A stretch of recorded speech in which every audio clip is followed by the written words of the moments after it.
मित्रांनो, फुलाला सुगंध मातीचा या मालिकेच्या आजच्या भागामध्ये कीर्तीला समजलेलं असतं की ती प्रेग्नेंट नाही, म्हणून ती बिंदास्त झालेली असते। ती नव्या जोमाने आपले ट्रेनिंग पुन्हा सुरू करते। दुसऱ्या दिवशी सकाळी कीर्ती सर्वांच्याच पुढे रनिंग करत असते आणि मन लावून व्यायामही करत असते। तिच्यामध्ये एक वेगळाच उत्साह असतो। शुभमने समजवल्यामुळे आणि जिजा अक्कांनी तिला धीर दिल्यामुळे कीर्तीमध्ये एक वेगळा जोश आलेला असतो। तेव्हा तिला शुभमचे बोलणे आठवते, जो मनाने जिंकला तो कायमचा जिंकला। तेव्हा तिला जाणीव होती की तो चषक तर मलाच मिळवावा लागेल, कारण सर्वांच्या नजरेमध्ये मला खोटं पडायचं नाही। तेवढ्यातच ती प्रॅक्टिस करत असताना तेथे संजय येतो। तो तिच्याकडे रागातच पाहत असतो, परंतु कीर्तीच्या नजरेत वेगळाच कॉन्फिडन्स असतो। ती त्याला काहीच बोलत नाही, तर संजय गुपचूप तेथून जातो। दुसरीकडे जिजा अक्का, शुभम आणि भाऊ घरी येतात। घराचा दरवाजा बंद असतो। त्यावेळी जिजा अक्का बोलतात, आता ह्यावेळी दरवाजा बंद कसा?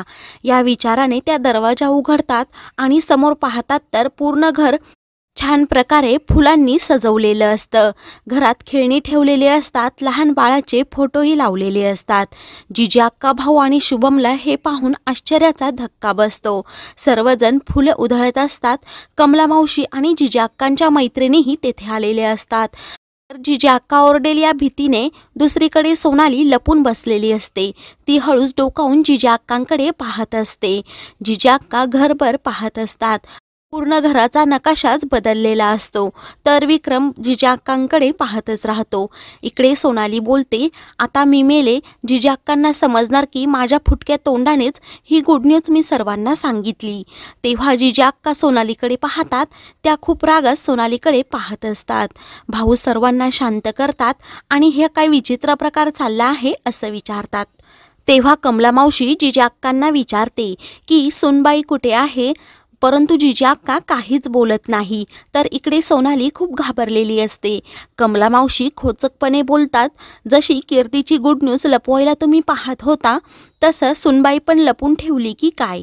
उमा काकू टोमणा मारत जिजा अक्कांना बोलतात की चंद्रकलाबाईंना वाटलं असेल आपली नजर उगाच त्यांच्या सुनबाईला लागायला नको। कमला मावशी लगेच खोचकपणे बोलतात, कोंबडं झाकून ठेवलं तरी ते दुसऱ्या दिवशी ओरडतंच। लीच्या वेळी पण जिजा अक्कांनी खबर ही लपवली होती, परंतु नंतर आम्हाला समजलंच। भिंगरी कमला मावशींना शांत करत बोलते, तसंही तुमच्यापासून कोणतीही गोष्ट आमच्या घरातली लपत नाही। तेव्हा कमला मावशी हो बोलतात, म्हणूनच मी माझ्या मैत्रिणींना कीर्तीला आशीर्वाद द्यायला घेऊन आले असं बोलतात। घरातील सर्वजण कीर्ती कुठे आहे हे शोधत असतात। सर्वजण बाहेर पाहत असतात, परंतु त्यांना कीर्ती कुठेही दिसत नाही। तेव्हा विक्रम हळूच बोलतो, जिजा अक्का, भाऊ आणि शुभम दादा सर्वजण दिसत आहे, परंतु कीर्ती वहिनी काय दिसत नाही।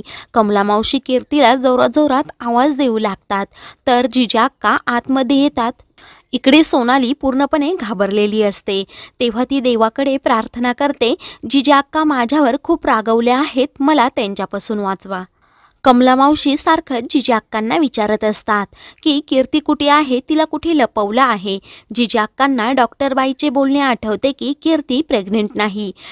जिजा अक्का सर्वांना सांगतात की कीर्ती माझ्याबरोबर आली नाही, कीर्ती हैदराबादलाच ट्रेनिंग घेत आहे। हे ऐकून घरातील सर्वांना आश्चर्याचा धक्का बसतो। कमला मावशी नको ते आरोप जिजा अक्कांवर करू लागतात। तेव्हा भिंगरी बोलते की जिजा अक्का, तिथे वहिनी आणि बाळाला काही त्रास झाला तर? तेव्हा जिजा अक्का सांगतात की त्या दोघांनाही त्रास होणार नाही, कारण कीर्ती प्रेग्नेंट नाही। जिजा अक्कांचे हे बोलणे ऐकून सर्वांना धक्काच बसतो। कमला मावशी आश्चर्यानेच काय असं विचारतात। जिजा अक्का सांगतात की आम्हा सर्वांचा गैरसमज झाला होता। सोनाली विचारते, जिजा अक्का असं कसं काय झालं?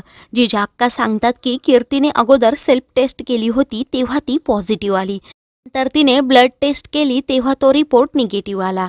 तेव्हा लहाने आणि भिंगरीचा पूर्णपणे मूड ऑफ होतो। तेव्हा कमला मावशींनाही वाईट वाटतं। कमला मावशी जिजा अक्कांची माफी मागतात। जिजा अक्का कमला मावशींना सांगतात, मी माझ्या लेकी सुनांच्या काळजीपोटीच हे कुणाला सांगणार नव्हते, म्हणूनच मी कुणाला सांगितलं नव्हतं आणि घरच्यांना तशी ताकीद पण दिली होती। जिजी अक्कांचा पडलेला चेहरा पाहून शुभमलाही खूप वाईट वाटतं. जिजी अक्का बोलतात की तुम्ही एवढ्या सर्वांनी एवढी छान तयारी केली, मी तुमचे आभार मानते, परंतु आता काय करायचं ही गुड न्यूज मिळण्यासाठी खूप उशीर होणार आहे. जिजी अक्का नाराज आहेत ते पाहून कमला मावशी जिजी अक्कांजवळ येतात आणि त्यांना धीर देत बोलतात की मन मला सांगते आपली कीर्ती लवकरच ही गुड न्यूज देणार, तुम्ही एवढं मनाला लावून घेऊ नका आणि त्यावेळी पण आम्ही सर्वजण येऊन कीर्तीला आशीर्वाद देणार, असं म्हणून सर्वजण तेथून जातात. तेव्हा जिजी अक्का त्या खेळण्यांकडे पाहत राहतात. जिजी अक्कांना खूप वाईट वाटत असतं. तेव्हा त्यांना आठवतं की कीर्तीची आनंदाची बातमी समजली तेव्हा मी किती उत्साही होते. तुषार जिजी अक्कांना विचारतो, जिजी अक्का कीर्ती वहिनीने अगोदर केलेली टेस्ट आणि नंतर केलेली टेस्ट यामध्ये एवढा मोठा बदल कसा झाला. तर शुभम जिजी अक्कांना सांगतो की तू आराम कर. तेव्हा जिजी अक्का खूप नाराज असतात ते पाहून विक्रम जिजी अक्कांना सांगतो, जिजी अक्का मनाला एवढं वाईट वाटून घेऊ नको, आपला कान्हा आहे ना, असं म्हणून भाऊ कान्हाला जवळ घेतात आणि त्याचं गोड कौतुक करतात आणि कान्हाला जिजी अक्कांजवळ देतात. जिजी अक्का अजूनच अस्वस्थ आहेत ते पाहून भाऊ जिजी अक्कांना समजवतात आणि सांगतात आपल्या कीर्तीला मूल होणार आणि ते पण आपण जिवंत असेपर्यंत. जिजी अक्कांचा मूड ठीक करण्यासाठी भाऊ कान्हाबरोबर बोलत असतात आणि सोनालीला टोमणे मारत असतात. सोनाली बोलत असते, भाऊ मी काही एक केलं नाही. विक्रम सोनालीला शांत करतो. सर्वजण सोनालीवर हसू लागतात.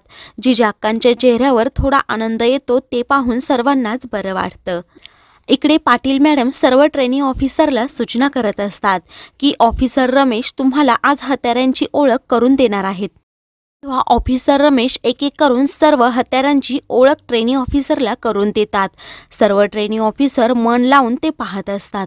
त्यानंतर ते सर्वांना सांगतात की आता हत्यारं तुम्ही हाताळायची आहेत आणि याचा अजिबात दुरुपयोग करायचा नाही. तेव्हा सर्व ट्रेनिंग ऑफिसर हो बोलतात. एक एक करून सर्व ट्रेनिंग ऑफिसर हत्यारं हाताळत असतात. तर रमेश सर कीर्तीला बोलतात, कीर्ती तुझी ग्रीप खूप चांगली आहे, मला हे हत्यार हाताळून दाखवते का. तेव्हा कीर्ती छान प्रकारे ते काम करते. रमेश सर तिचे कौतुक करतात. तर रोमा राहुलला आवाज देते आणि तिच्याजवळ बोलवते व हे लोड होत नाही असं म्हणून त्याची मदत मागते. तेव्हा ती खूप प्रेमळ शब्दात बोललेली असते. राहुल तिच्याजवळ येऊन तिला बोलतो, तू एवढी प्रेमाने मला बोलवलं म्हटल्यावर मला यावंच लागलं. तेव्हा रोमा बोलते, तुझ्याकडे एक हेल्प काय मागितली, तू लगेच सुरू झालास, माझं मी करू शकते, असं म्हणून त्याच्याकडून पुन्हा ती गन घेते. तर राहुल बोलतो, राहू दे आता मी करून देतो. रोमा राहुलला बोलते, मी माझं करते, असं म्हणून राहुल पुन्हा तिच्या हातातून ती गन घेतो. तर रोमा पुन्हा तिच्याकडे ती गन घेत असते. त्या दोघांमध्ये मस्ती चालू असते की मीच ही गन लोड करणार. तेव्हा अचानक बंदुकीतून गोळी सुटते. ती गोळी थेट ट्रॉफीलाच लागते. तर ट्रॉफीची काच पूर्णपणे फुटून जाते. ते पाहून सर्वांना खूप मोठा धक्का बसतो. सर्वजण त्या ट्रॉफीकडे पाहतच राहतात. तर रोमा आणि राहुल पूर्णपणे घाबरून जातात की आता आपलं काही खरं नाही. मित्रांनो, पुढील भागामध्ये कीर्ती त्या ट्रॉफीजवळ जाते आणि कीर्ती ट्रॉफी हातात घेते. तेव्हा संजय तिच्याजवळ येतो. कीर्तीचा अपमान करत तिला सांगतो की तुझा जन्म फक्त हरण्यासाठी झाला आहे. तर कीर्तीही त्याला सडेतोड उत्तर देते. तर मित्रांनो, अशाच मालिकेंचे पुढील भाग पाहण्यासाठी चॅनलला सबस्क्राईब करा.